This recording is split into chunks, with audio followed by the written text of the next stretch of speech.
and tell you guys about what we're about to talk about, which is love during lockup.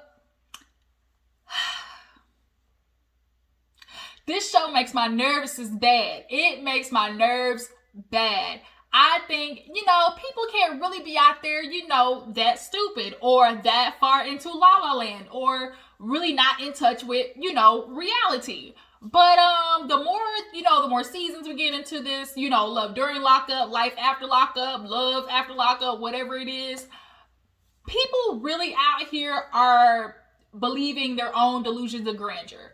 And it just really, like I said, for somebody who, is commonsensical, who has a little bit of wits about them, who, is in touch with reality, this show is not for people like that. It's not, because when you watch it, you just gonna get pissed off. You just gonna want to throw something at the TV. And the women, especially on here, they just, you know what? The women with the kids, that's what it is. The women with the kids, Miss Indy, Miss Indy, ma'am, come to the front, okay? I need to speak to you. I need to speak to you, ma'am. So let's go ahead and get into it. We are talking about love during lockup. Y'all tell me what you feel about the episode. What do you guys feel about Indy and, what's that nigga name? Harry. Most of all, I want to know about Indy and Harry, Ty and Hottie, and Haley and Dalton. Them three, what's your opinion? Drop down in the comments. So, let's go ahead and get into the episode. If you're new to my channel, hi, how you doing? What you doing over here? Oh, I know what you did. You clicked on this video trying to get entertained, and I appreciate it. Just make sure you hit that subscribe button, okay? Everybody else, drop down in the comments. Like I said, let me know that you stopped by and hit that like button.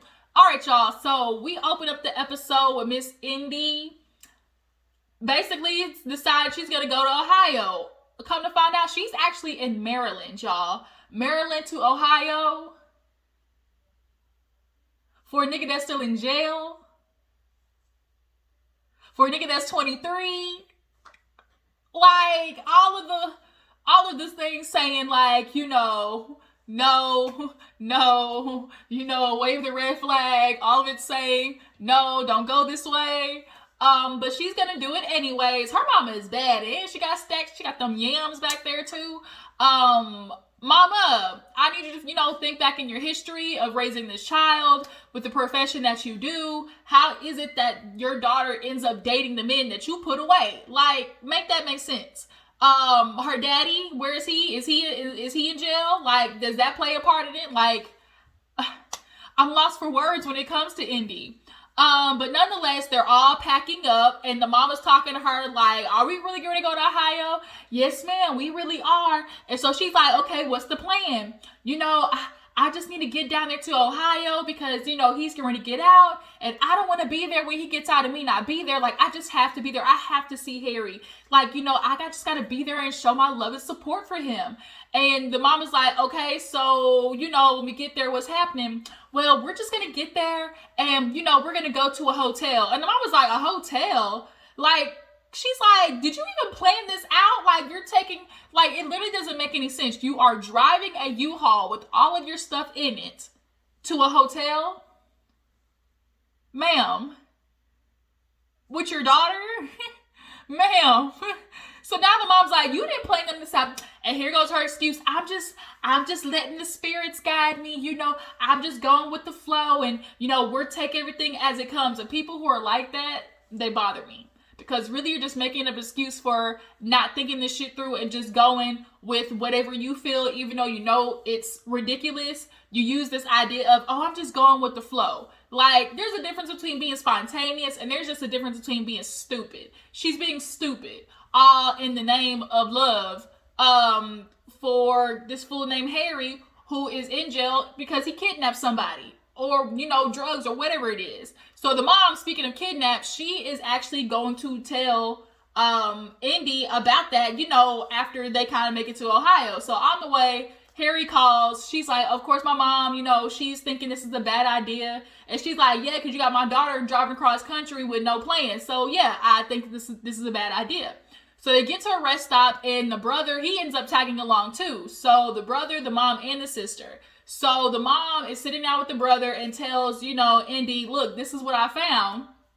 And she's like, let me see. And she looks at it and she was like, oh, I already know about that. So the mom was like, wait a minute, you know about him kidnapping and you still putting yourself and your daughter in this situation? Ma'am, make that make sense. And she was like, that was when he was 20 years old. You know, I'm not going to hold him back to the person he was back then. Like, that's just not fair. Nobody needs to be, you know, basically described or held to their, or described by their, you know, past mistakes and yada, yada, yada.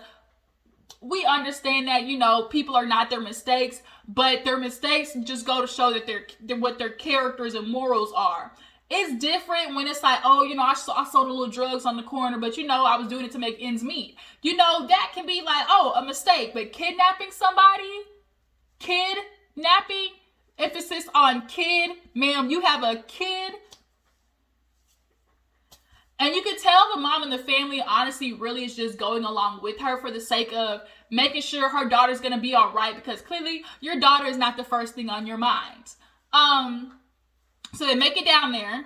They make it to the hotel, not even a hotel, motel, and shit is raggedy. Air conditioned vent look like it got mold in it. The beds ain't clean. The telephones ain't clean. It smelled like somebody died in there 2 days ago. They go into the bathroom, the toilet and bathroom, and she's just like, oh my God, like, this is not it. This is not what I was. And even the family was like, like, we can't do this. Like, you not really gonna put yourself in this situation. So now here it is. She's like, should I go back home? Like, I'm feeling this is a sign. Yes. If you're looking for all the signs, yes, ma'am. This is a sign. You need to get the fuck out of there. Okay? That's what that is. But of course, she calls her little spiritual guidance lady, and she's just like lying to her. Girl, she's just taking up all your coin.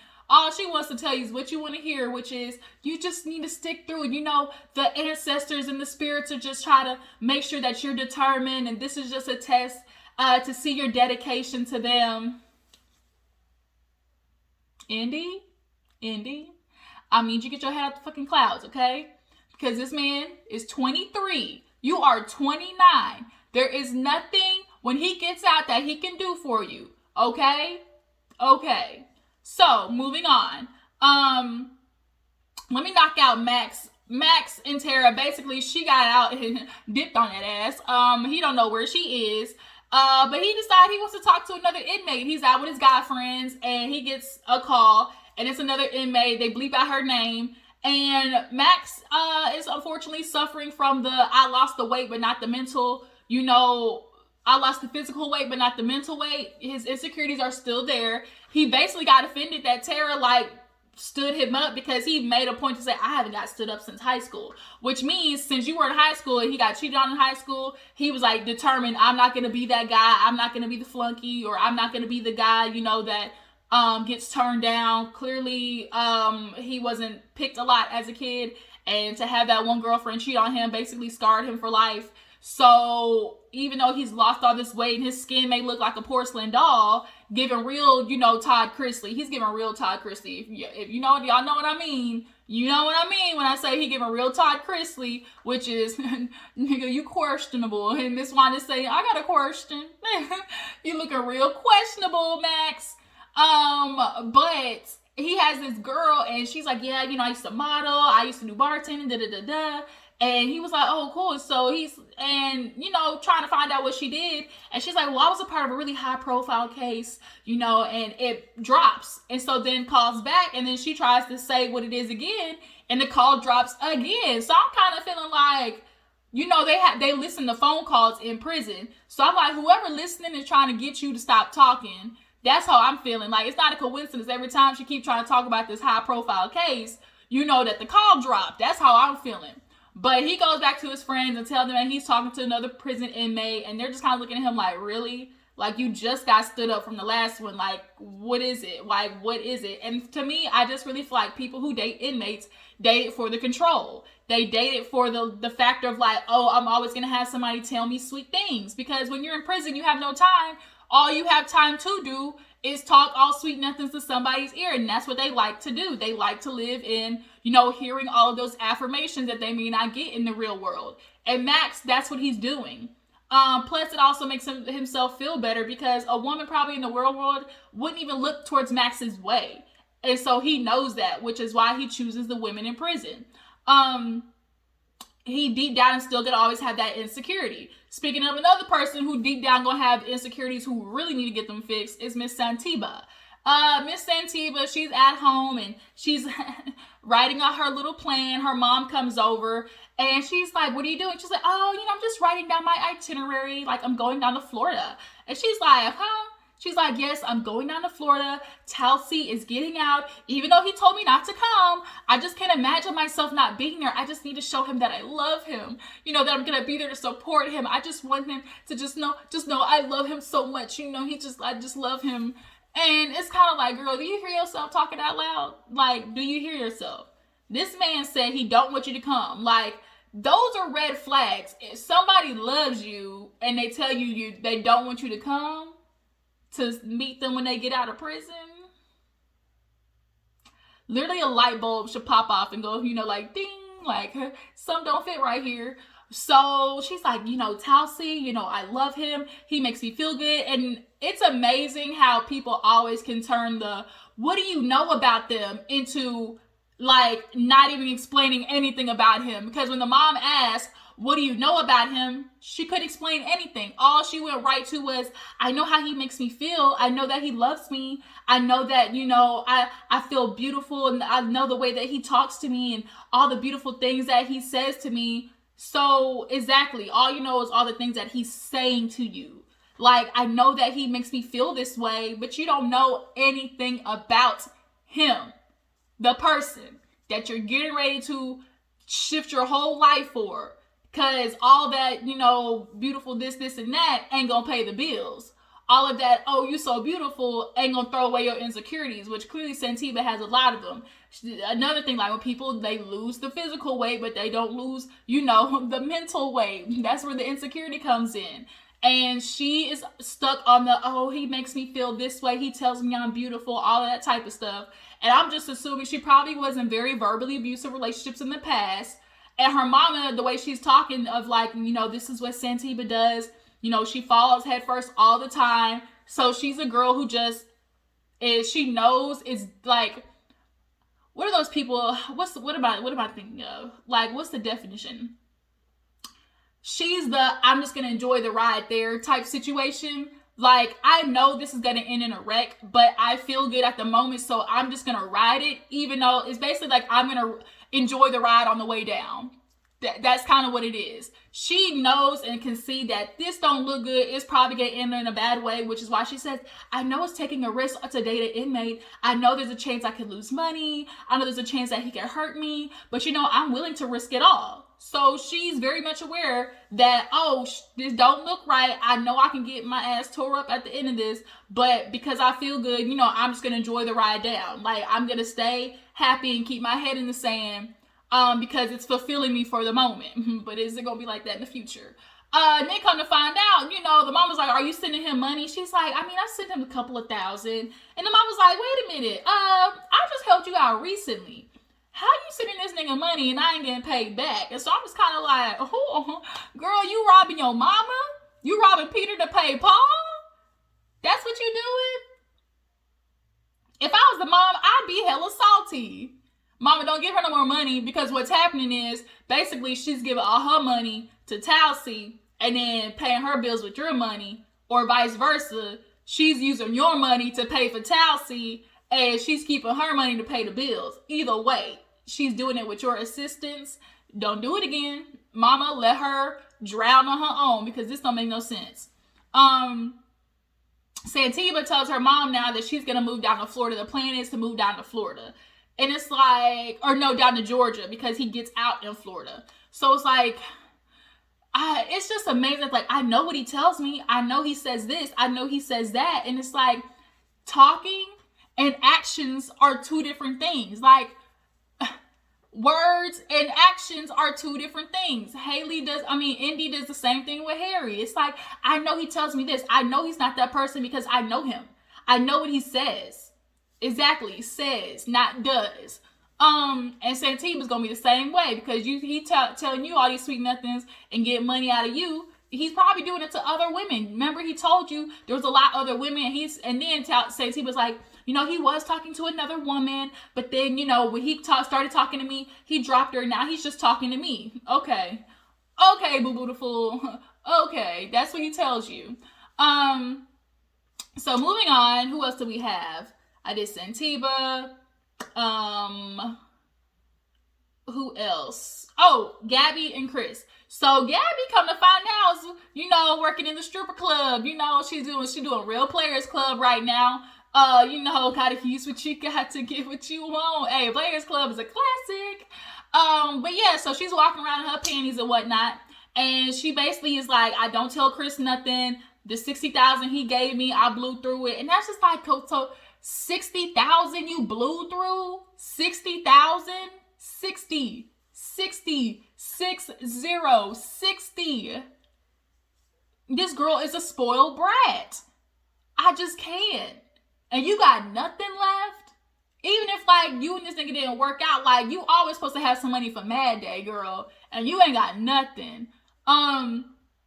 But nonetheless, she's like, Chris is jealous, so I don't tell him nothing. So she's talking to her friend and basically was like, I don't know what to do. I'm feeling some type of way. The mom is telling me not to go when he gets out. Because he doesn't know when he gets out of, you know, the jail, he might have to serve federal time. So they basically just gonna snatch his ass up and send him on to the next prison. So she's like, I don't know if the mom is just telling me that because she don't want me to come. I don't know if he's telling me that because, you know, maybe another woman there to pick him up. Like, I just don't know. And so she's like, and then I'm starting to second guess because his ex sent me a video of the voice calling that, sent a recording of them talking to each other basically.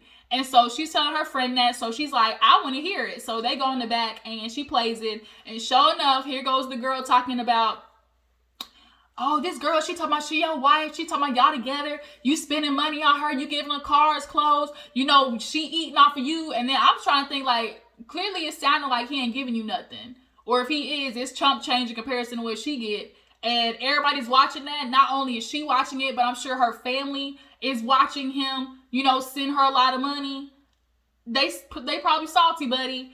But she's like, she talking about she your wife. He's like, man, you know, that girl ain't my wife. You know, ain't, you know, that's just lies. You know, I ain't with that girl. And so now Gabby's like, I don't know what to believe. You know, ma'am, it's literally right on tape. This is why I be so confused how people literally can manipulate the truth. And it's like, girl, you heard what he said. This is what he's telling somebody else on the phone line, okay? On the child line. Girl, he is saying that you're not his woman. Even though he's telling you, oh yeah, we would be married if it wasn't for COVID. We would be together right now. And it's kind of like, first of all, if he's sending you money and you're not even nothing to him, girl, kudos to you. Like, he talking to everybody else, man. That bitch ain't nothing to me, but he still send you 60 grand. Okay, run that bill up then. Run it up. But clear that nigga in jail, so you might want to be careful. Cause he definitely looked like the beat a woman type. Unfortunately. And so the fact that he's just laughing it off, you know what niggas do. I don't know what you're talking about. Gabby. She's like, should I go down there just to catch him? Okay, Gabby. You spoiled ass brat. Okay, go ahead and get your feelings hurt. So then we have Haley and Dalton, another one who's gonna get her feelings hurt.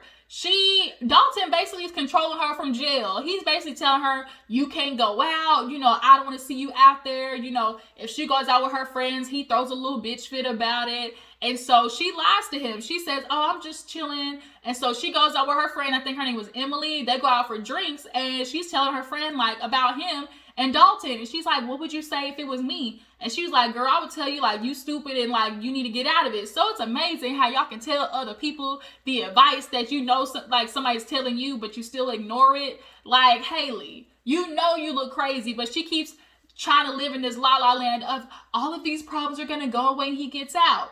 No, ma'am. Matter of fact, it's just going to multiply times 10. Everything that's going on right now is going to multiply times 10 when he steps that foot out of jail. Because now he's actually there in physical person. I'm sorry, but Dalton looked like a little abuser, and then come right after he knocked you in the eye, be like, oh baby, I'm so sorry, like you made me so angry. And he does that, like, that emotional guilt type stuff where it's like, oh, I love you.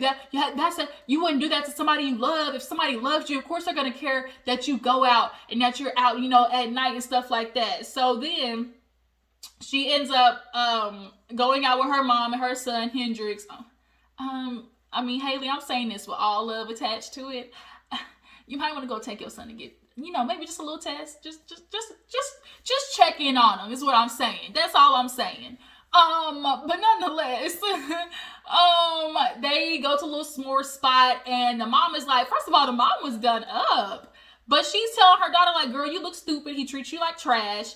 Like, talks to you like shit. And so he calls her. She goes outside, and she tells him, like, oh, I went out, man, I knew it. I just had a feeling in my gut. He talked to the producer, talking about he's been cheated on before. He's been unfaithful. So, like, because he's been unfaithful, he knows, like, he's like, that's both something we've done. So now we know it's going to be times 10 when he gets out. Girl, you about to be on the leash. And first of all, he in prison. I'll be damned if somebody control me from behind bars. No, ma'am, we won't do that. So he basically gives her the guilt trip. I love you. That's why I don't want you out. Like, that's somebody, like, I want you to be with me forever. I want 100%. And he hangs up on her. So she, of course, feels like, well, did I do something wrong? And now I'm always just sitting there waiting for him to call me back. That's the point. Like, the mental and emotional, manipulation is how men get away with having bad behavior. So now she's basically telling the mom, like, I just need you to give him a chance when he gets out. And the mom was like, fuck that. So last but not least, we have Ty. Y'all, Ty, she ends up getting a call from Hottie at the mortuary. And she's like, I'm done playing games with you. Like, this girl, Boston, he's like, man, that Boston, man, she don't mean nothing. I promise I ain't fucked that bitch, like, since 4 years ago. She ain't nothing. I promise you, man. She just tripping. She probably just doing that because, I got that stimmy from her. I had to do what I had to do. I was in prison, locked up. So now Ty's thinking, well, like, shit, are you doing that to her? Are you doing that to me? Man, no, ain't nothing going on with that girl. He said, I want to prove it. Go look at my Facebook. So on the Facebook, there's a live, and he's basically like denouncing Boston. Man, Boston, you need to quit messing with me, my girl. You ain't nothing. You basically just got your ass pimped out that from prison. I'm working the game. You got pimped out. Ha. And so he's like, man, you ain't nothing to me. Ty, Boston, you back up. Ty, she my bitch. And so, but Ty, of course, is like, I'm not your bitch. I'm your woman. Like she ain't like that video at all. So it's kind of already making her feel like, well, nigga, like, if you got the stimmy from her, obviously, because you was telling her sweet nothings. Like, you clearly was whispering stuff in her ear to make her feel like y'all were together. Because ain't no woman going to send you money unless she feels like y'all are a thing. So, you snitched on yourself.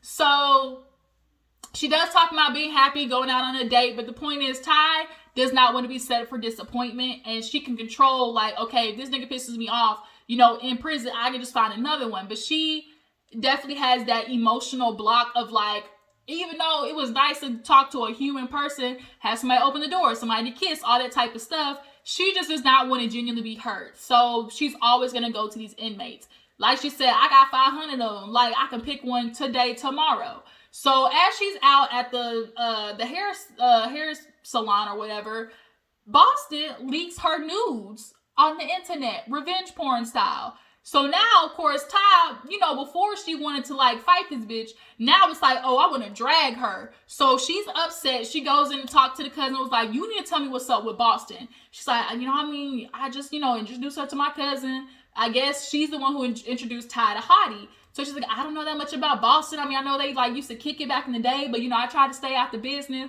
I don't believe you, cousin. I'm sorry. I think you know who the type of nigga that Hottie is. And you not telling the whole truth and nothing but the truth. So she's pissed off, obviously. She's like, I'm gonna beat this girl's. I hit that. What about? I hit that. What about her? What? That look, if you bug. Look, Ty's ready to be on it. So she has a cousin called Boston. And she's like, look, girl, it's a lot of mess. Like, I just saw that you leaked the news. And she's like, and I did. She was like, well, she wanted me, and I'll pull up. And so Ty over there, foot just shaking, she just, doing like this. She ready to fight. And she's, looking at the screen and seeing, what old girl's gonna pop up. And so the episode basically ends on her seeing her on the screen pull up. and she just like, where that bitch at? And, you know, she ready to go out there. And it's kind of like Boston, like, you leaking that woman's news was not gonna let Hottie get you back. If anything, it made it a lot worse. Like, you pulling a whole ass Ariana Curry right now. Like, you thought, you know, telling the whole world about and renouncing your love for, you know, Hottie and doing that to that woman was gonna make him bring him back. It's not. And if she beat your ass, then she beat your ass. Like, cause you gotta catch these hands after what you did. I'm sorry when I see you, but you squaring up. But yeah, you guys, that was Love During Lockup. It's a hot ass mess. So y'all tell me what you feel about the episode. I'm gonna do a live on the Janet Jackson docuseries probably Tuesday. I'm thinking Tuesday because I want to be able to get through the other reviews and stuff like that. But we'll see. And plus I gotta catch up on watching it. So y'all stay tuned for that. Put a reminder on or just turn your notifications on. I'll let you guys know what time that will be. But I will check you guys later. Bye.